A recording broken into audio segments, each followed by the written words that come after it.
At Arlington National Cemetery today, President Obama laid a wreath at the Tomb of the Unknowns, paying tribute to fallen American heroes, just hours after returning from a surprise visit to the troops in Afghanistan. The president also took time to address the growing VA scandal, which remains a major topic on this Memorial Day. NBC's Peter Alexander is at the White House for us tonight. Peter, good evening.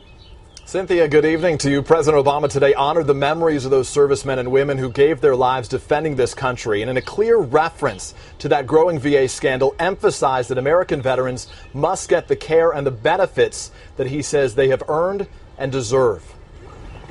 At the nation's most sacred monument to the fallen, a somber Memorial Day tradition, 150 years after the first soldier was laid to rest at Arlington National Cemetery.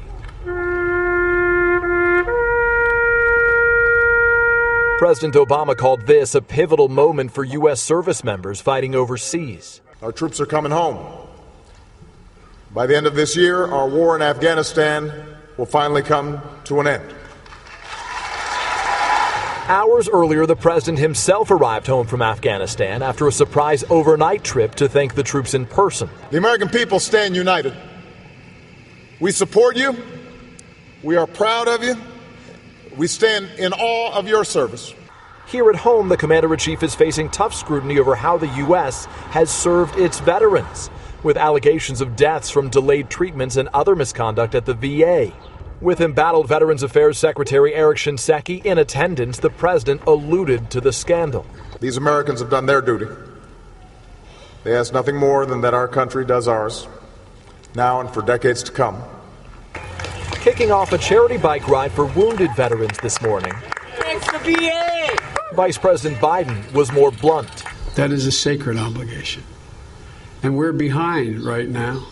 The VA is having problems, and we got to get to the bottom of it. Overnight, another potentially damaging revelation. The White House mistakenly identified the CIA's top officer in Kabul. The name, accidentally included on a list provided to reporters of U.S. officials who met privately with President Obama Sunday. NBC News is not reporting that officer's name. It does make him a bit more of a target, and that's obviously of consequence for the individual and the CIA. Tonight, White House officials here are not commenting. Senior intelligence officials tell NBC News that White House mistake is, in their language, embarrassing, stupid, and unhelpful. But they insist, Cynthia, it is not catastrophic.